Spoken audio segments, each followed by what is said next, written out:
pain in your foot and ankle when snowboarding? This video is for you.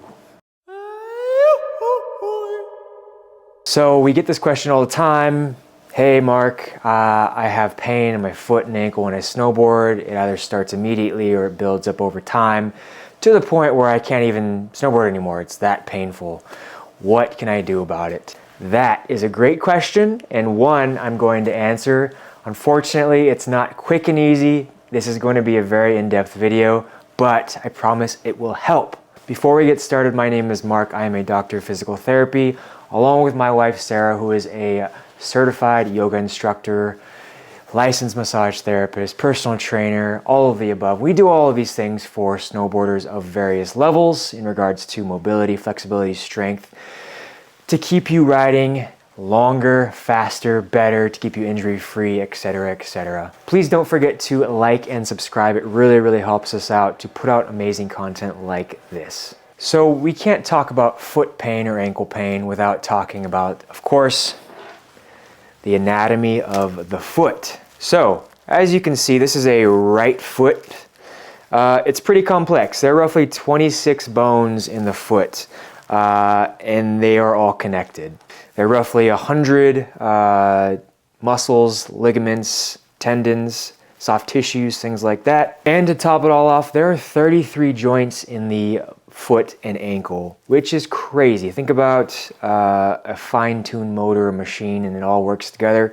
It's no different. To top it off, the foot and ankle can move in 8 different directions. So yes, it is very complex. Many people say, and I agree, the boot or the feet are the most important aspect of snowboarding. They are the foundation of snowboarding. And if you're having a miserable time because of foot and ankle pain, it will ruin the entire day. So we won't dive too much into the biomechanics, but I do believe it is important. The main ones being that the foot supinates and pronates, mostly in regards to the arch. It also can internally rotate, externally rotate, and it can flex and extend along the metatarsals. Your toes can actually abduct as well, but we'll talk about that a little bit later. The foot also has several layers of intrinsic muscles that we should discuss. Many times because these can be overused, they can cramp, but again, we'll get into that. Okay, so we're gonna dive into problem and solution number 1. Without a doubt, this is the far majority of the reason you are having foot pain on the mountain. It is your boot, all right? So a boot has many different variables to it, which you can see right here. But you see inside this boot, it's big, it's bulky, and it's tight. Yes, of course we need it. We need to keep our feet warm. We need something that's secure to the board that will be very responsive or soft depending on your skill level. But one thing you'll notice is that the boot doesn't have a lot of room for movement. So you see when we walk, our toes, or these metatarsals, naturally should splay. So if I can get this up close, these bones, every time you step down on that forefoot, which is that front of the foot, those bones splay ever so slightly, allowing room for tissues, nerves, blood flow, etc., and that force to dissipate and move up through that kinetic chain. Now in a boot, unfortunately, that's not the case. Many times, especially in modern day shoes, those metatarsals are shut together and closed off, which can ultimately result in foot pain, especially over a prolonged period of time, especially if you are active. So in saying that, the width of the boot is a huge variable when you're trying a new boot on. Now, I always recommend, if you can try it on in the stores, absolutely without a doubt, try it on. Fortunately, you're not able to wear them over a long period of time, which is understandable. But one thing with a boot is and many should be aware of the width of their feet. Now, different boots, I'm not a gear expert. There are others that are better suited for that, but different boots will fit different people. So, for example, I like Adidas. They're a little bit wider because I have a wide foot, 32, but others have a more narrow boot. Next to the stiffness of the boot, how stiff do you need it? How stiff do you want it? Etc., etc. Does the boot give you room to play or to move that foot when you need, or is it kind of stuck in one position? Many people now are looking at boas, which are becoming all too common. I prefer laces myself, and the beautiful thing about laces, for those of you who have, let's say, numbness, tingling, sharp pains, it can be a nerve issue. So nerves are supplied by blood. If that blood flow is being cut off, more than likely it's because of a boot pressure point. So nice thing about laces is you can loosen up certain areas, you can tighten up certain areas where you need it. That's one thing to look into. So next, we want to look at the arch of the boot, or the insole. Do you require insoles? You know, I'm not always the biggest fan of insoles, but sometimes people need them. Does your foot naturally collapse, or does it have a natural arch or supination in that arch itself? So sometimes the boots can have a built-in insole, which is great, or do you need to have insoles that you can put into it? Some people swear by it, others don't. But one thing we do know is by creating that arch, you create a solid foundation, which then again moves up that kinetic chain. So another aspect to look at is how high is the boot? Where does it sit on the lateral or medial aspect or the sides of your leg? Many people complain of pain on the side of their leg, oftentimes because it's digging or cutting off that blood flow or creating a cramping sensation, especially in those fibularis muscles that do this with the foot. So something to look into: do you need to add extra padding inside there? Do you need to look at a boot with maybe a lower or higher profile? One thing that's not often talked about is many stores can do a blowout, which essentially they have a machine that will stretch the boot for you. If the boot is really uncomfortable, especially if you're getting brand new boots, it takes time to actually break in. So it's something to look into in your local store. And lastly, the molding. So a lot of boots have special molding. This one has, Adidas had gold level. You can put these in the oven. You can mold them around your foot. You can wiggle it around if you need to create sufficient space. But for those of you who are not taking advantage of that molding, I highly, highly recommend it. All right, so the biomechanics, the science side of this, I don't want to dive too far into this, but I also want to provide you some possible solutions because, again, this comes back to the boot issue, but the biomechanics can really play a huge part in why you're having foot pain initially. And I'm going to be using a term called rooting. And I'm not going to go into too much detail about this. I'll make another video about it, but the feet are the foundation to the biomechanics and the kinetics of the legs. And if your feet are off, everything else is going to be off because it goes up that kinetic chain. So a lot of people either collapse or overpronate due to weakness, whether that's starting in their knees or hips, or they're overly supinated and they're spending all that time on the outside of their feet. So I want to show you some exercises that you can try that can really help and change the game with biomechanics. Okay, so let's talk about the biomechanics a little bit. So I've talked about this in the past in regards to the kinetic chain being, the force moving up the lower extremities. The joints above and below will affect that joint itself. So the foot will affect the ankle will affect the knee and the foot.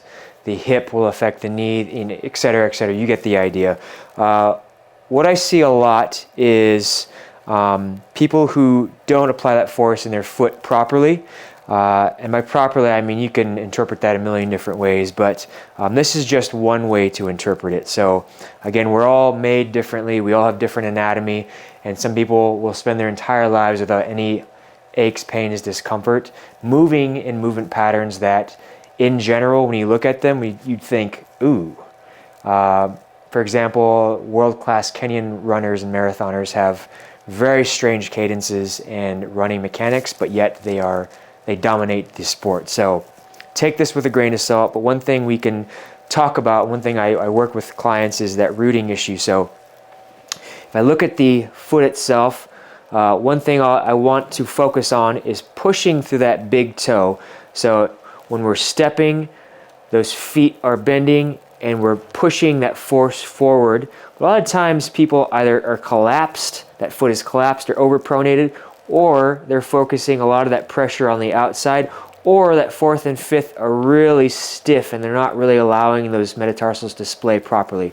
So one thing we can work on is, we now work with this company called Mobo, built by an incredible PT, He works primarily with biomechanics and runners, but one thing he likes to work on with this mobile board is being able to root or push off properly through that first metatarsal or big toe.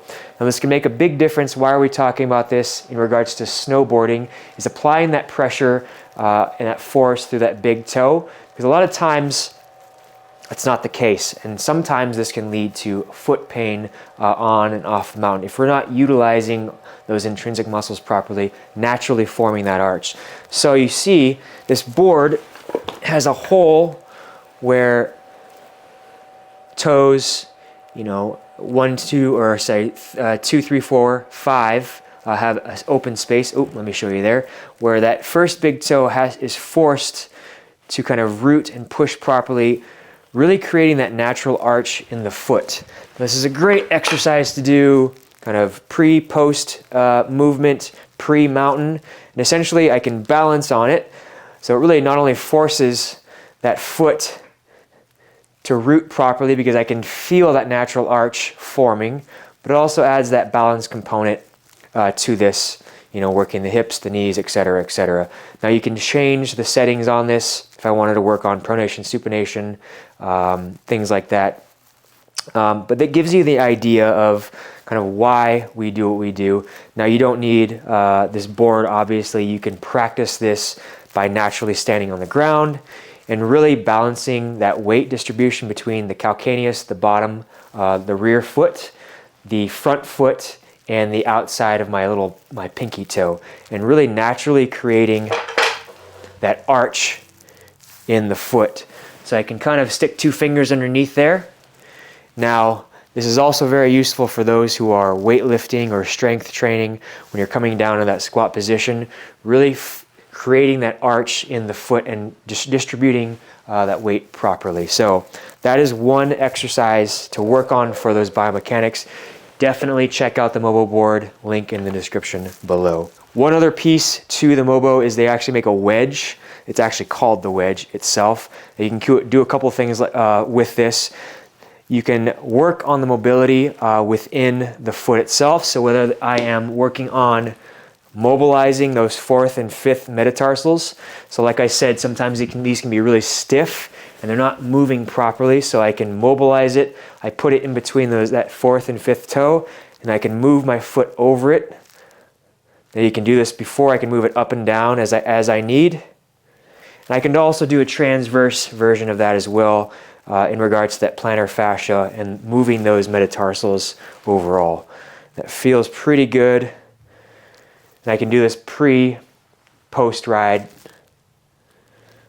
That's just another option. Again, check out that link in the description below. All right, so next issue is stance. Now, stance plays a huge factor because you are generally stuck in that position for a prolonged period of time. So that most common stance is 15 minus 15, allows you to ride switch if you need to.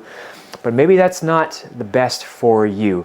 Maybe your anatomy is telling you that you need something different. Maybe you need more external rotation on your front foot and less on your back foot, or vice versa. If you find that you're getting pain in your foot or your knee especially, I always recommend that you toy with the stance itself. Now that can be in the internal external rotation of that stance, or that can be in the high back of the boot. Is it forcing you into that knee flexed position? Maybe you need to sit back a little bit to take some of that force off. If you find that you're stuck in a certain position, that can put pressure on or certain force on certain tissues within the foot, ankle, knee, hip, etc. So it's up to you to experiment with this off the mountain. Trust me, it's much easier to do this off the mountain than it is on the mountain. So bindings these days are really customizable. Right here I have a pair of Sarah's Union Pros.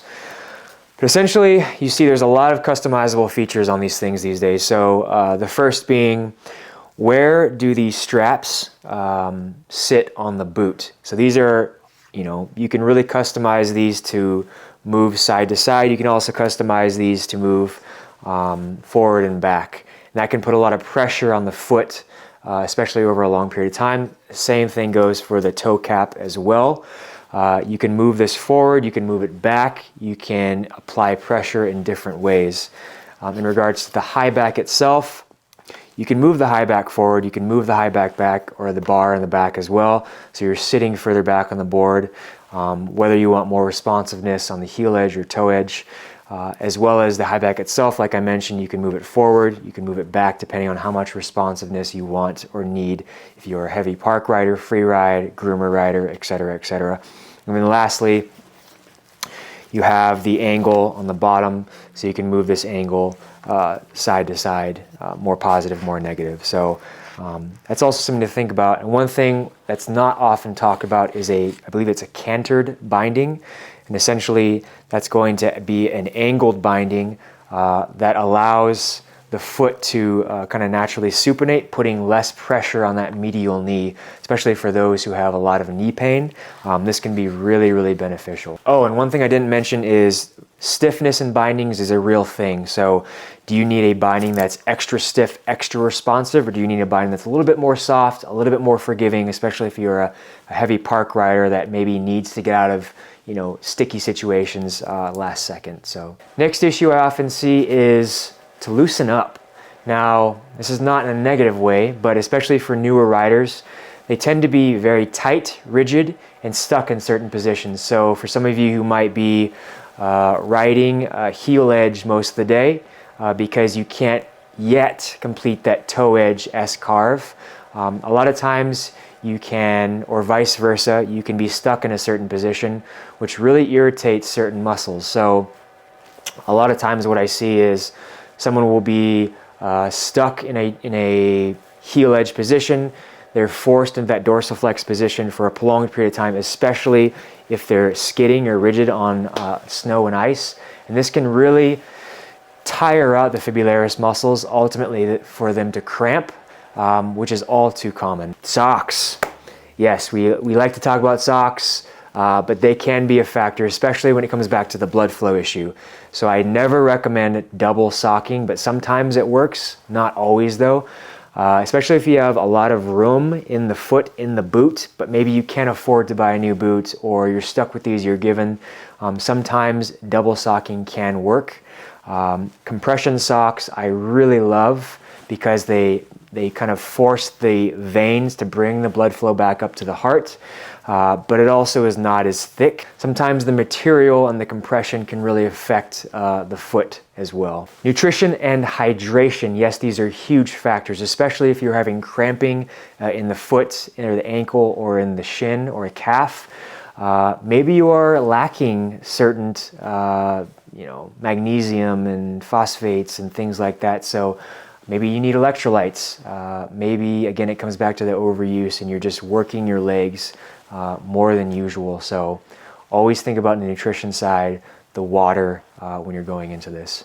Fitness levels. Yes, I know it seems obvious, but this is an extreme sport. And if you are not fit going into it, you are not going to have as good a time as you possibly can coming out and on the mountain. So I always recommend getting ready properly for the mountain, whether that includes the strength side, the flexibility, the mobility, and more importantly, the aerobic side, because this is an aerobic sport. So obviously check out our Shred 3.0 program. That's my shameless plug, because it will get you ready for the mountain.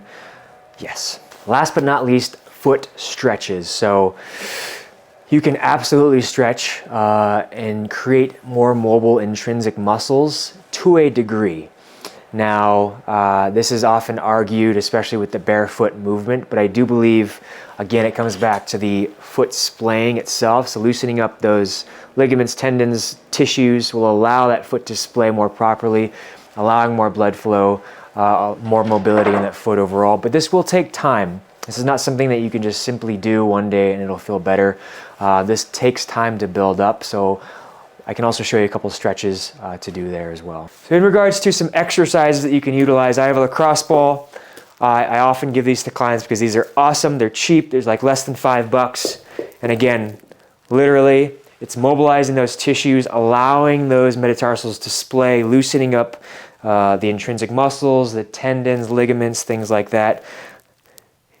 And again, I do this before riding if I need to, especially if my feet are really, really tight. Now, this is probably not going to be the cure to pain in your feet, but it can be one piece to that puzzle. And I just move it in different directions, no more than 5 minutes. And again, this feels really good. Lastly, in regards to learning the mechanics of how my feet work, I have the towel scrunching technique. I'm going to take my sock off for this one. And essentially, this is going to teach me how to splay my toes, because a lot of people don't know how to move their feet or toes in a certain way. And essentially, I'm going to be grabbing and scrunching that towel up just ever so slightly. This teaches me how to abduct my toes, flex my toes, form that arch and root in my foot. And again, you can use this as an exercise. You can use this as a pre or post ride movement as well. And lastly, for those who don't normally do yoga or mobility work, we can stretch the tissues in the posterior side. So something as simple as a gastroc stretch. I can go here. I can add the soleus if I slightly bend that knee, do the same thing. And then I can also add a hamstring stretch by bending from the hips, keeping that leg straight and bringing that toe towards my face. Again, loosening the leg as a whole. And it's just a piece of the pie. This probably won't be the cure-all for that foot pain. I hope this was very helpful for you. For those of you who are experiencing boot, foot, ankle pain, I'm very sorry. I know it's a pain, pun intended. But hopefully I was able to provide some explanations of how you can approach this from a different angle, maybe some movements that actually can potentially help, just so you can have a better day on the mountain. Thank you so much for watching. I will see you all next time.